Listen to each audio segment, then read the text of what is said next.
Então, vamos começar com o capítulo 0, vamos discorrer Sim, todos os capítulos um a um, vamos ler e depois vamos fazer reflexões sobre cada contexto, cada parte do texto. Portanto, o capítulo 0, no fundo, é um olá, é dizer, falar com a pessoa, como se fosse mesmo um diálogo, ok? Estou a falar agora com a Mercedes e estou mesmo a dizer olá, Mercedes, né? Não meto aqui o nome, pois, porque pode ser, não é? cada um absorve da sua maneira. Olá, viva! Antes de mais, quero-te agradecer por teres adquirido este livro. Se o fizeste ou alguém fê-lo por ti, é porque tu te preocupas contigo próprio ou essa pessoa se preocupa contigo. O que é que isso interessa? Muito mesmo, acredita. Se estás a passar por algum tipo de sofrimento que te impede de levares uma vida feliz, se te sentes sozinho, abandonado, sentes que ninguém te compreende e nada do que fizeste até agora parece contribuir para a tua melhoria, então tu és precisamente a pessoa com quem eu quero falar.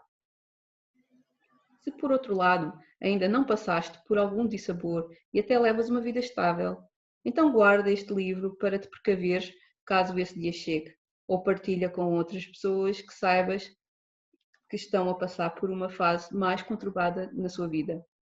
Antes que prossigas com a leitura, vou-te pedir 4 coisas muito simples. Escolhe um tempo, um espaço isolado, o teu quarto, por exemplo, e tempo suficiente para leres sem que te perturbem. Evita ouvir música ou, se ouvires, escolhe músicas que te relaxem. Tenta isolar-te de manifestação de sons o máximo que puderes. Embora seja facultativo, é aconselhável que faças uma leitura orientada pela ordem dos capítulos, pois o processo é sequencial e podes perder o fio à meada se não o fizeres. Lê com calma e garante a ti próprio que estás a perceber o que está escrito. Se tiveres alguma dúvida quanto ao significado de alguma palavra, usa um dicionário para melhor compreenderes. Vai por mim. É importante que entendas o significado de todas as palavras, mesmo aquelas que consideras que são básicas e que tantas vezes usas no teu dia a dia. Necessito que cumpras estes requisitos, pois o foco não vai estar em mim, mas em ti. Quero que te concentres só em ti para que entendas como podes lidar com as adversidades que surgem na tua vida. Como te posso ajudar? Acredita, eu não preciso de saber os detalhes da tua vida para te auxiliar, uma vez que não sou eu que os vou resolver. Vais ser tu próprio quem os vai resolver com a ajuda deste livro. Só tens de te deixar levar pela leitura e eu guiar-te-ei durante todo o processo. Posto isto, estamos então em posição de iniciar a mais fascinante descoberta que vais ter na tua vida, a descoberta do eu. Portanto, este primeiro capítulo fala assim, é uma espécie de guia para que a pessoa no início consiga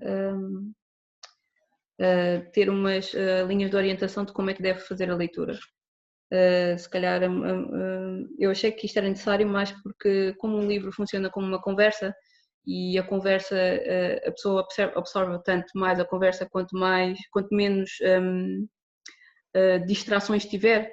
Então foi isso que eu quis fazer, porque muito facilmente as pessoas pegam no livro e estão a É. ouvir música ou estão a ser incomodados por alguém, amigos, familiares, e logo ali é como se a pessoa perdesse a conexão Sim, com a mensagem, perde. ou seja, com o autor, porque o autor, claro, não vai estar lá presencialmente, mas as guias servem mesmo para que a pessoa consiga entender que é como se estivesse a ter a conversa com outra. Portanto, se eu estou a conversar com uma pessoa, eu não quero ser interrompida, não é? Claramente, se eu estou a falar com a Mercedes, eu não quero que as pessoas me interrompam, porque senão eu não vou entender o que a Mercedes está-me a querer passar, não é? Que mensagem é que me está a querer dizer. E isto tem que ser entendido a um nível profundo, então, para que as pessoas cheguem a um nível de profundidade, é preciso que elas quase que mergulhem dentro da leitura. O livro não foi feito de forma muito extensiva, mesmo com o objetivo da pessoa não perder o foco, porque vai dizer, isto ainda faltam, sei lá, 200 páginas, é muito, se calhar leio amanhã. O objetivo era, se a pessoa conseguisse, né, fazer uma leitura contínua. aquilo que eu tive de opiniões de algumas pessoas que leram a obra foi: eu tentei fazer aquilo que tu disseste, Alice, e segui a regra e consegui, achei muito interessante e foi muito interessante os conselhos que tu disseste, porque dá para perceber a razão pelo qual tu pedes isso. É mais fácil nós focarmos numa leitura de início ao fim quando seguimos aquilo que tu dizes. Houve outras pessoas que não conseguiram tanto, procuraram faziam uma leitura um bocado, depois no outro dia faziam no outro, mas no entanto gostaram do livro na mesma, só que depois têm sempre esta coisa que me dizem, que é: Sheila, ainda é de chegar o dia que eu vou focar-me só no livro e vou ler do início ao fim, ou seja, elas sentem que isto também é um bocadinho, é um desafio, né, que eu coloco. O meu foi quase assim. O meu foi quase assim. Do princípio quase ao fim. É? Conseguiu fazer isso? Focar-se? Pois foi. Assim, eu sempre gostei muito de ler e tudo que me interessa, eu tenho que me focar. E quando me foco, gosto de fazer, deixar só umas quantas, se não puder, não é? Mas, como já não tenho filhos em casa, é isso, percebe? Portanto, a mim dá-me a seguir ao jantar ou qualquer coisa, ou antes, mesmo durante o dia, e como o meu marido faz o jantar e faz isso, está a perceber? Eu pego e realmente, mas pego e leio tudo, e depois volto outra vez atrás por causa de ler já com calma. Certo? Sim, sim, sim, sim. Olha, dizer como é que faço? Não, Leio tudo, engraçado. logo. E depois volto outra vez atrás e começo então a ler com calma. Pronto, tá? Assim é que eu depois leio outra vez, porque leio mais que uma vez, que é por causa de cá está. Porque eu, para mim, lendo uma vez, duas vezes, três vezes, parece que há sempre mais qualquer coisa que a gente vai tirar do que lê. Sim, sim, Para sim. mim é assim, percebe? Sim, sim. Não sei se é bom, se é mau, sei que para mim tem sentido assim. É o que cada leitor faz. Olha, eu vou-lhe ter que agradecer a de Mercedes, porque se calhar deve ser a leitora mais acérrima, né, a mais devota de todas as pessoas que eu conheço, tenha lido tantas vezes o meu livro. Tenho pessoas que sim, leem mais que uma vez, mas daí a dizer, leio uma vez e vou ler outra vez e vou ler outra vez, acho que não tenho. Bom, eu tenho um livro que é bastante grande e que, no entanto, eu li 3 vezes. A pessoa emprestou-me e eu li 3 vezes. E depois disse: olha, leva, porque eu já li 3 vezes. Já liste o livro 3 vezes? Já criei apontamentos e já. Pronto, porque é assim, eu quando gosto, não me importo de ler mais vezes, porque quanto mais ler o livro, quanto mais vezes eu ler, parece que há sempre mais qualquer coisa que eu, quando li, não tinha associado aquilo, certo? E quanto mais vezes eu ler, mais compreendo, porque há sempre qualquer coisa que parece que falhou. E pronto, para mim. Sim, sim, sim. Mas eu também já tenho a idade que tenho. Sim, efetivamente que isto varia de leitor para leitor e isso é engraçado depois perceber a perspectiva da Mercedes, como é que faz esse discorrer, não é, do livro e o valor que dá também à palavra que é escrita na própria obra. Então, efetivamente, o livro pede uma maior concentração, portanto, isto é o que eu disse, é só a parte de guia que permite à pessoa ter aqui uma forma de focar-se mais na obra em si. E depois também fala desta parte da partilha, não é? Da parte de se não acharem que este livro é para vocês, pelo menos partilhem com alguém que vocês achem que neste momento esteja a passar por um momento difícil e que se calhar o livro poderá fazer sentido, não é? Naquela altura podem dizer, isto não faz o meu tipo de leitura, não é um género, não... Sim, mas talvez haja alguém que tu conheças que esteja a passar por uma fase difícil, depressão, e dar-lhe uma obra, é sempre mais outra possível solução. Com certeza, se a pessoa portanto, não sente, se não sente, pode oferecer a outra pessoa. Sim. E é também partilhar, não é? Porque isto é tudo um processo de despertar. Ok. Então, nós podemos passar então para o próximo capítulo, capítulo 1. O capítulo 1 fala sobre a introspeção. E o que é que aqui eu escrevi em cerca de 2 páginas, portanto vou fazer aqui a leitura. O processo que vais fazer com o apoio deste livro tem por nome introspeção. O que quer isto dizer? Quer dizer que vais analisar o que se passa no teu interior. Vais examinar o teu estado mental, tomando consciência dele, de entre os possíveis conteúdos da tua mente, destacam-se as crenças, exemplo, eu acredito que Deus existe, ou eu não acredito que Deus existe. A imaginação, exemplo, eu imagino um mundo cor-de-rosa, as bolinhas amarelas. Memórias, sejam visuais, auditivas, olfativas, táteis. As intenções, exemplo, quero oferecer uma prenda a um amigo. As emoções, exemplo, eu amo a minha família ou eu odeio a minha família. E o conteúdo do teu pensamento geral, conceitos, ideias, juízos, opiniões, raciocínios, como 1 mais 1 igual a 2, e por aí. A tua mente é responsável pela formação de pensamentos. Imagina que os teus pensamentos estão para a tua mente como os sapatos estão para uma fábrica de sapatos. Portanto, fábrica de sapatos é uma fábrica de sapatos. Eu aqui acho engraçado que eu não tinha reparado nisto. A Mercedes tinha reparado. Sim, fábrica de sapatos fabrica sapatos. Mas não era isto. E a mente fabrica pensamentos. Portanto, o ato de pensar não é mais do que uma ação praticada pela mente para fabricar pensamentos. É a tua mente que deve controlar os teus pensamentos e não o inverso. Quando os teus pensamentos conscientes, quando tens os pensamentos conscientes, então é a tua mente que está sob o controle dos pensamentos. Quando tens pensamentos inconscientes, os pensamentos é que controlam a tua mente. Imagina que vais para uma entrevista de trabalho e sabes que te vão fazer questões complicadas. A partir do momento em que assimilas essa informação, podes ficar nervoso. Quando essa emoção é disparada, tu estás a deixar que os pensamentos relativos ao medo de falhar invadam a tua mente de forma inconsciente. Não é a tua mente que tem controle sobre os teus pensamentos e emoções, e por isso não és verdadeiramente tu que estás sob o controle do que pensas. Por outro lado, quando vês um cego a pedir a esmola na rua e dás sem refletir sobre esta ação, estás a ter um ato consciente, não precisaste pensar sequer para o fazer. Foi a consciência que agiu sobre a mente sem manifestar qualquer tipo de pensamento.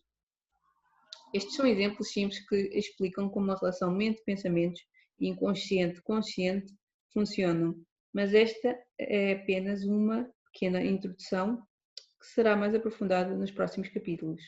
Agora que sabes qual o nome do exame que vais realizar, vamos dar início ao mesmo. O capítulo introspeção, então, como acabei aqui de concluir, é apenas um capítulo introdutório, que não explica grande coisa, mas com o objetivo de pessoa perceber que processo é que vai fazer. Portanto, aqui identifica-se logo que o que nós vamos fazer com o apoio deste livro é uma introspeção, ou seja, vamos analisar o que é que se passa no nosso interior, o que é que são estes pensamentos que nós temos. E é por isso que eu digo a frase, quer dizer que vais analisar o que se passa no teu interior. Vamos mesmo fazer uma análise. Avaliamos então qual é que é o nosso estado mental e tomamos consciência dele.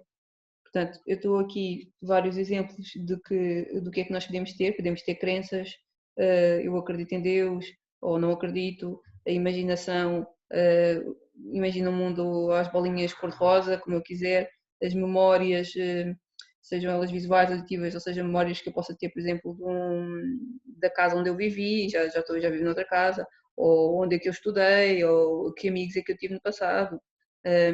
As intenções, não é? Ou seja, eu tenho a intenção de oferecer uma prenda tenho a intenção de ir visitar a Dona Mercedes, por exemplo, ou as emoções. Ai, agora sou dona. Pronto, tenho a intenção de visitar a Mercedes, que é para não dizer que é dona, mas como que diz, dona da sua casa, vá. Sim. Pois, agora que está-se a limpar. As emoções, não é? Eu amo a minha família, ou eu não gosto dela, pronto. E o conteúdo e no pensamento geral, não é? Que os raciocínios, as opiniões que nós temos acerca de determinados assuntos, os juízos de valor que fazemos e os raciocínios, tanto quanto somar, dividir, coisas básicas, não é? Ou até mais pensamentos mais complexos. Portanto, se nós formos analisar o nosso interior é bastante complexo, ou pelo menos parece que é complexo, não é? Porque o pensamento em si pode gerar muita coisa e, portanto, podemos orientá-lo para a criatividade como a destrutividade, não é? Porque nós temos aquilo que chama-se pensamento construtivo e temos aquilo que chama-se pensamento destrutivo, não é? Logo por aí já daria para uma tanta ou outra odisseia. Temos a questão da parte das memórias das emoções, temos a questão das intenções que nós temos. Tudo isto compõe o bolo todo que é então este conjunto, esta massa de pensamentos que nós temos.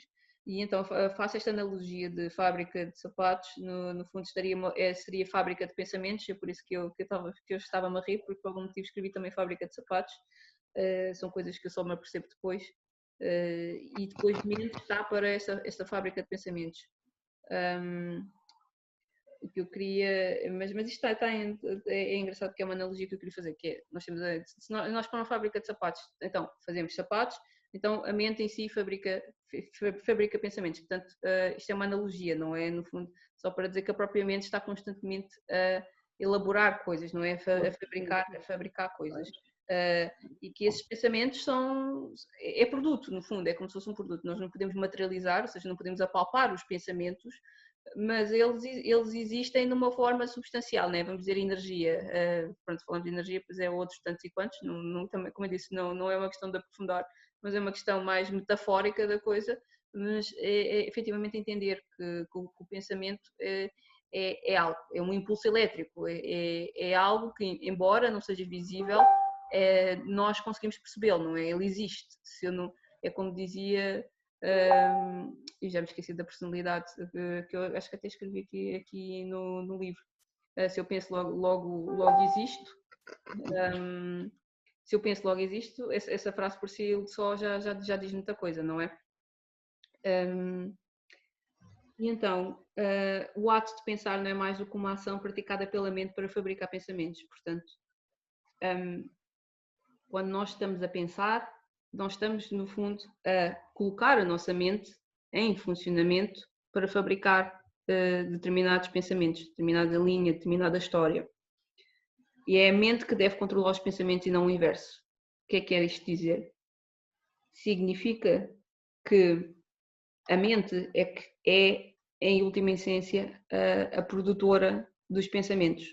Se nós acharmos que nós somos o pensamento, então nós estamos a dizer que nós somos o escravo, porque no fundo os pensamentos são no fundo o produto final daquilo que é a mente.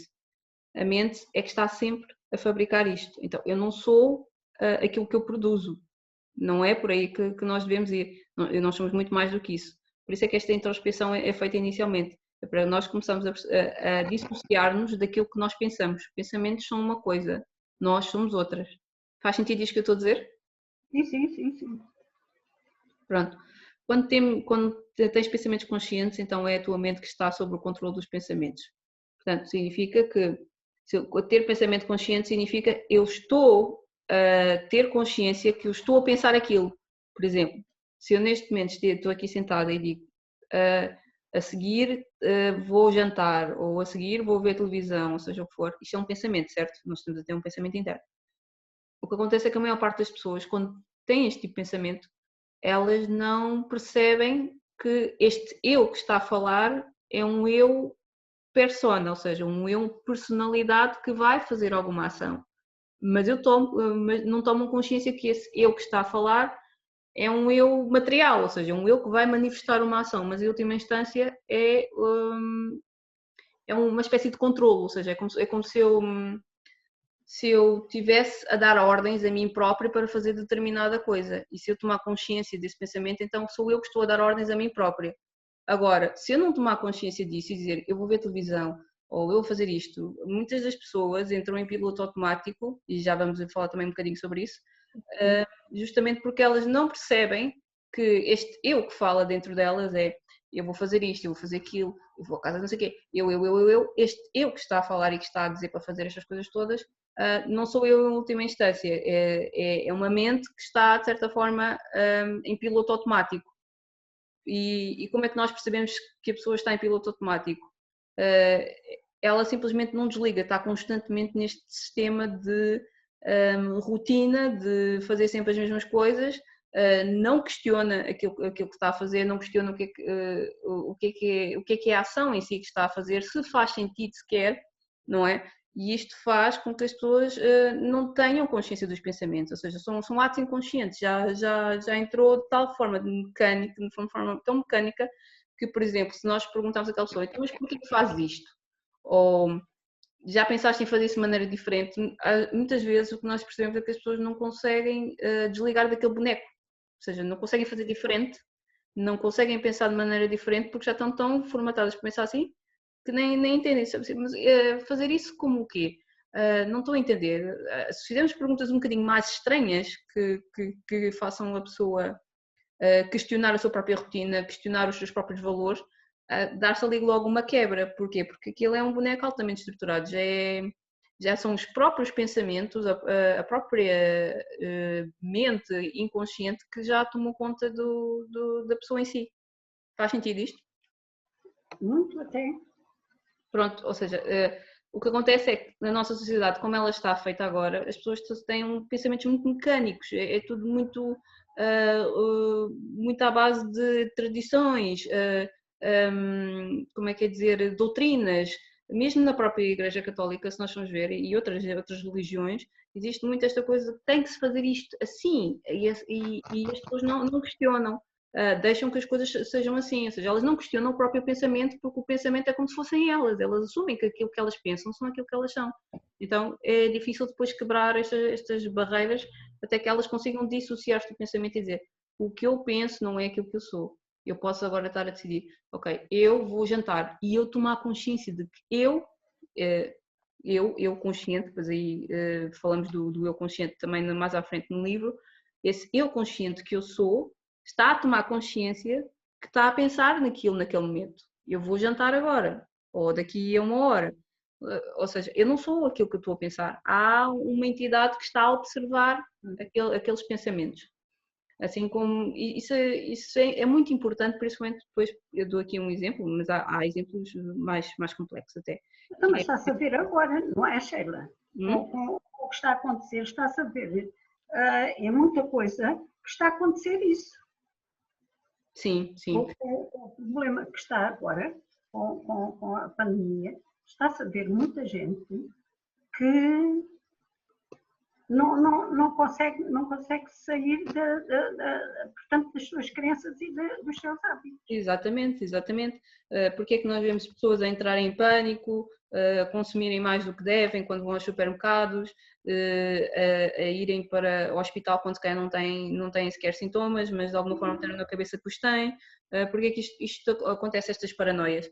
Porque as pessoas não questionam sequer aquilo que elas pensam, elas assimilam de tal maneira que aquilo que elas estão a absorver é verdade, não é? Que elas acabam por criar uma realidade que não tem nada a ver, porque elas não estão conscientes dos pensamentos que vão ter, ou seja, elas não questionam quem é esta pessoa que está a dizer que isto é assim ou assado, não é? Não questionam internamente, é como se aquilo, mais uma vez, é como se aquilo que elas pensam fosse aquilo que elas são. Este eu que fala constantemente, está sempre a fazer estes diálogos. Portanto, principalmente nesta fase agora de pandemia, tem-se visto muito pessoas a terem atitudes alarmistas, desnecessariamente, a terem atitudes que não são consideradas às vezes civilizadas, porque estão-se a agarrar a pensamentos que os puxam para baixo com medo, não é? Acima de tudo é o medo que as faz reagir dessa maneira. Quando o modo de sobrevivência é ativado dentro de nós, o que acontece é que as pessoas já não raciocinam, já nem sequer questionam o que é que está a acontecer, simplesmente são levadas pelo stress, pela angústia, pela ansiedade que elas têm e agem sem pensar, como quem diz, estão a pensar, mas não estão a perceber que aquele pensamento é um impulso, é um ato impulsivo, não é uma coisa consciente. Você foi ver o Cérebro, aquele que esteve cá em Lisboa? Eu gostava de ter ido, mas não consegui participar, Não. como estava a trabalhar em Sintra, acabei Ai, que pena, foi foi mais tão bom. complicado, não consegui arranjar horário para lá ir, mas Pois, foi muito bom, muito bom. eu acredito que sim, acredito, porque Um grande ajuda ensinamento também a também. compreender como é que funciona esta massa cinzenta Sim, toda, não sim, é? sim. Os neurotransmissores e tudo aquilo, tudo isto. Foi muito bom, muito bom. Acredito que sim. E digo mais, Sheila, agora quando mais ou menos isto já for acabando, os psiquiatras, os psicólogos vão ter muito, muito, muito trabalho, porque vai haver muita desgraça a este nível. Assim, Eu acho que realmente vai haver, vão ter muito trabalho, porque realmente isto está a consumir muitas pessoas. sim. As pessoas realmente se não têm outra maneira de pensar e de levar a coisa um bocado mais leve, digo que vai ser muito complicado. Sim, sim. No meu entender. Sim, mas é verdade. Eu já não sei a que anos é que abrange, mas sim, já vai de uns anitos, que em termos de doenças, doenças mentais, ou seja, depressão, por exemplo, entre vários, mas a nível do foro psicológico, a nível, e mesmo em termos de mundiais, é uma das doenças que mais afeta o ser humano. Para além das doenças cardíacas, acho que a doença cardíaca estaria para aí por volta dos 33%, e doença mental seria também os 33 ou 34, ou seja, estavam ali muito próximos uma da outra. Sim. Problemas, ou seja, problemas a nível do cardíaco e pronto, sim, problemas do foro psicológico. E efetivamente agora com esta pandemia, claro, vai disparar, não é? Vai disparar. Se já havia tanta gente assim doente, então agora então nem se falar, não é? Há cada vez mais necessidade de ter psicólogos, terapeutas a apoiar estas pessoas Sim. nesta fase que é muito complicada, tanto ou quanto controversa. Mas enfim, continuando então aqui com a nossa introspecção, estamos a falar aqui do medo, portanto é efetivamente quando as pessoas são levadas pelo medo, o que acontece é justamente isto. Vai para baixo, a pessoa vai para baixo e não percebe que está a ser consumida por algo que nem sequer percebe que é ela própria, não é? Mesmo que nós possamos dizer que o mundo lá fora parece ameaçador e terrível, às vezes o que acontece é a pessoa está dentro de casa, não se passa nada, se ela estiver dentro de quatro paredes não se passa absolutamente nada, mas porque ela está constantemente a absorver aquela notícia e aquela pessoa que disse que morreu, faleceu, morreu pessoa tal, com Covid-19, ou seja, a pessoa começa a entrar em paranoia, né? Começa, mesmo dentro de quatro paredes, estando sentada em frente a no sofá e não se passa nada efetivamente na casa dela, dentro da cabeça dela ela tem todo o lixo, ou seja, tem todo o tipo de doenças e mais algumas.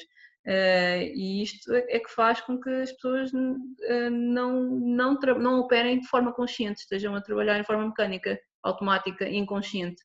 E então nesta fase, como mais uma vez voltamos a dizer, é muito importante fazer esta triagem, esta limpeza mental e não nos deixarmos levar por este lixo todo, né? E estes, pronto, são exemplos simples que, de certa forma, explicam este funcionamento de mente e pensamentos. Já discorremos um bocadinho, já aprofundámos aqui um bocadinho mais para tentar entender em que consiste esta introspeção. Portanto, isto no fundo é fazer uma triagem, uma limpeza, começar a olhar o que é que se está a passar aqui dentro, que bichinhos é que eu tenho aqui e o que é o pensamento em si, não é? Começar a perceber que o pensamento é realmente resultado da mente, não é resultado do eu consciente. Faz sentido? Sim. Pronto. Exatamente.